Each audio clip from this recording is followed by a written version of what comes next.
हाय viewers.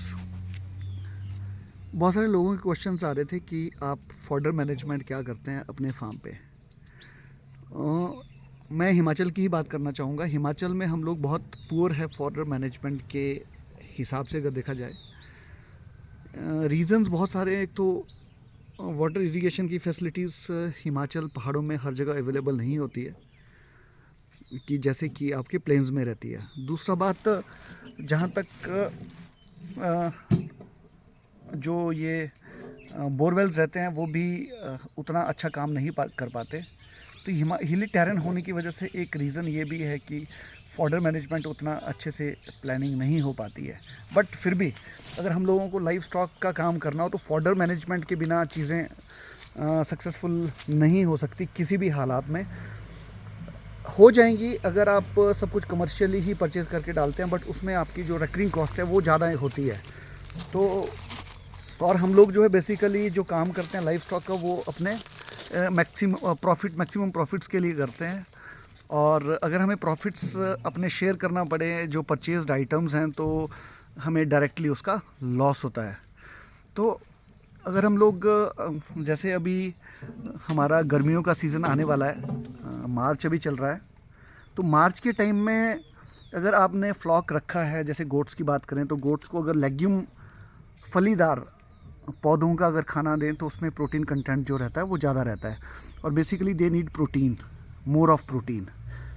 तो अगर हम प्रोटीन फॉडर लगाते हैं, प्रोटीनियस फॉडर लगाते हैं, लाइक अभी हमारे आप लेग्यूम फॉडर में लोबिया लगा सकते हैं। आप हेजलूसन अच्छा काम करेगा। और अभी चरी बाजरा का टाइम भी है, वो भी अच्छी कंपनी का जो ब्रांडेड कंपनीज़ है उनका आप यूज़ कर सकते हैं, जिसमें मल्टी कट्स आते हैं।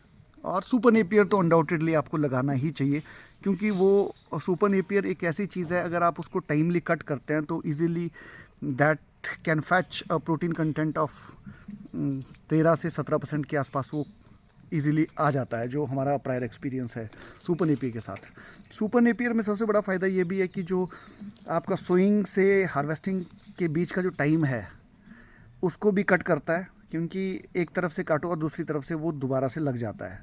तो सुपर नेपियर ज़रूर लगाएं, साथ में लेग्यूम फॉडर्स लगाएं। आपको मिक्स एंड मैच फार्मिंग करनी चाहिए। और जो जब आपके पास एक्सेस में हो, जैसे अभी गर्मी आने वाली है, आपके पास सुपर नेपियर एक्सेस में है, तो आप उसको पर्टिकुलर कट के बाद आप उसको हे बना लें, सुखा लें। ईज़िली आपको मैक्सिमम जो कटिंग है सुपर नेपियर की वो 45 डेज़ 50 डेज़ के अंदर कर देनी है। उससे ज़्यादा आपको उसमें नहीं रखना है, क्योंकि उसमें लिग्निन कंटेंट बढ़ जाता है और NDF भी कम हो जाता है।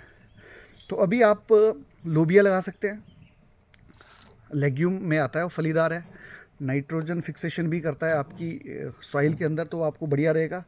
प्लस आप बाजरा लगा सकते हैं आज की डेट में किसी भी अच्छी कंपनी का। और आप कोशिश करिए कि गर्मियों के टाइम में हे बनाने की जितना ज़्यादा हो सकता है वो बरसातों के टाइम में हे बनाएं, क्योंकि अगर बरसातों के टाइम पे अगर आप हे देते हैं तो क्योंकि ऑलरेडी सब चीज़ें वाटरी होती हैं, आपका घास भी वाटरी होता है, तो अगर हे आपके पास होगा तो वो that will suit your goats very nicely. और बरसातों में हम लोगों के, जैसे हम पालमपुर रीजन के हैं, तो यहाँ रेन फेड एरिया बहुत ज़्यादा है, रेन बहुत ज़्यादा होती है। तो ऐसे जैसे मौसम में अगर आपके पास हे की तैयारी पहले से हो तो आपको दिक्कत नहीं आती है और आपकी गोट्स बीमार भी नहीं होती है।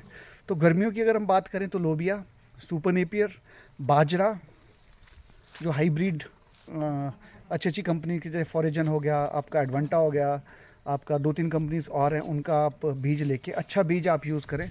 और आप इनकी सोइंग मार्च में कर दीजिए और इंटरक्रॉपिंग मेथड से करिए। आपके सब थोड़ा थोड़ा करके सब चीज़ें हों और कोशिश करिए कि मैक्सिमम आप हे बना सकें। सो ये छोटा सा वीडियो था फॉडर के ऊपर कि फॉडर क्या लगाया जाए। वीडियो अच्छा लगा हो तो लाइक और शेयर ज़रूर करिएगा। And thanks for watching the video.